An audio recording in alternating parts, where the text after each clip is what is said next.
7월 9일 하늘에서 내리는 일용할 양식 하나님의 말씀은 출애굽기 14장 21절에서 28절까지 말씀입니다.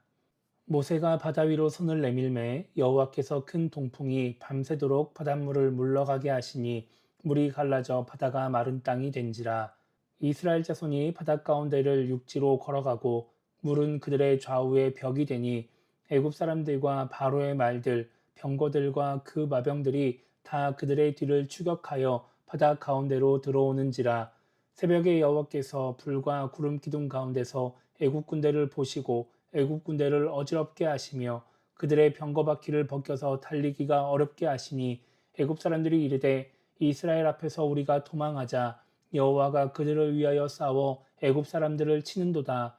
여호와께서 모세에게 이르시되 내 손을 바다 위로 내밀어 물이 애굽 사람들과 그들의 병거들과 마병들 위에 다시 흐르게 하라 하시니 모세가 곧 손을 바다 위로 내밀매 새벽이 되어 바다의 힘이 회복된지라.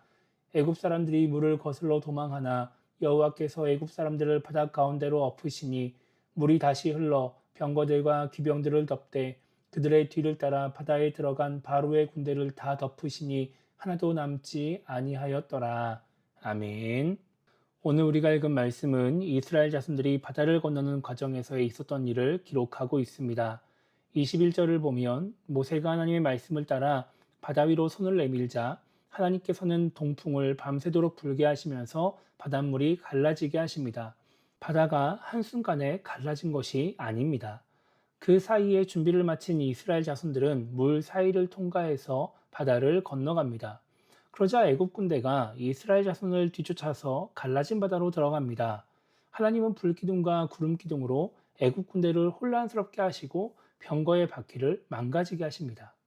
그렇게 이스라엘 자손들이 바다를 다 건너자 하나님은 모세에게 다시 손을 바다 위로 내밀어서 물이 애굽 군대 위로 흐르게 하라고 말씀하십니다. 모세가 바다 위로 손을 내밀자 물이 다시 흐르면서 애굽의 병거들과 군들을 덮칩니다. 그래서 28절은 바로의 군대가 하나도 남지 않았다고 말씀합니다. 오늘 말씀을 통해 우리가 살펴봐야 하는 것은 이스라엘 자손을 보호하시는 하나님의 모습입니다. 하나님은 애굽 군대로부터 이스라엘 자손을 보호하기 위해 최선을 다하십니다. 출애굽기 14장 7절을 보면 바로는 병거 600대와 애굽의 모든 병거를 동원했다고 말씀합니다. 이 당시의 병거는 전쟁의 주력 무기이자 군대의 힘을 상징하는 그런 무기였습니다. 아마도 바로는 다수의 병거를 동원해서 애굽 군대의 힘을 보여줌으로써 상대적으로 더 많은 숫자인 이스라엘 자손들이 주눅들게 하려고 했을 것입니다. 그래서 더 손쉽게 이스라엘 자손들을 애굽으로 데려오려고 했을 것입니다. 그런데 하나님의 능력 앞에 병거는 아무런 역할을 하지 못합니다. 오히려 바퀴가 빠져 제대로 달리지 못하면서 추격에 방해가 되기도 합니다. 그렇게 추격을 방해하는 하나님의 모습을 통해 애굽 군대는 25절에서 이렇게 말을 합니다. 이스라엘 앞에서 우리가 도망하자. 여호와가 그들을 위하여 싸워 애굽 사람들을 치는도다. 이렇게 말을 하죠. 그럼에도 불구하고 도망가지 않은 애굽 군대는 결국 하나님의 능력으로 인해 죽게 됩니다.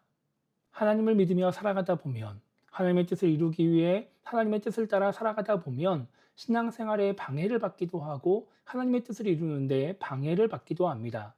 때로는 사람이, 때로는 물질적인 부분이, 때로는 상황과 환경이 우리를 방해하는 것입니다. 그리고 그런 방해들이 때로는 위협적으로 느껴지기도 하고 정말 큰 문제처럼 느껴져서 하나님의 뜻을 이룰 수 없을 것 같은 생각이 들기도 합니다. 그러나 그것은 우리의 착각입니다.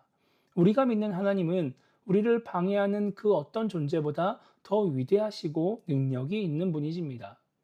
오늘 이스라엘을 뒤쫓아오던 애굽의 군대는 당시 최강의 군대였습니다. 그래서 엄청난 병거를 동원할 수 있었고 이스라엘 자손들이 그 모습을 보고 두려워했던 것입니다. 그러나 그런 애굽의 군대도 하나님의 뜻을 막지 못합니다. 이것은 이스라엘 자손이 하나님의 뜻을 따라 가나안 땅을 향해 가고 가나안 땅을 정복하는 과정에서도 마찬가지였습니다. 광야의 척박한 환경도 또 크고 높은 성벽이나 사람도 이스라엘을 막아서지 못합니다. 우리가 하나님의 뜻을 따라 살아갈 때, 하나님의 뜻을 이루려고 할 때 우리를 찾아오는 방해들도 마찬가지입니다.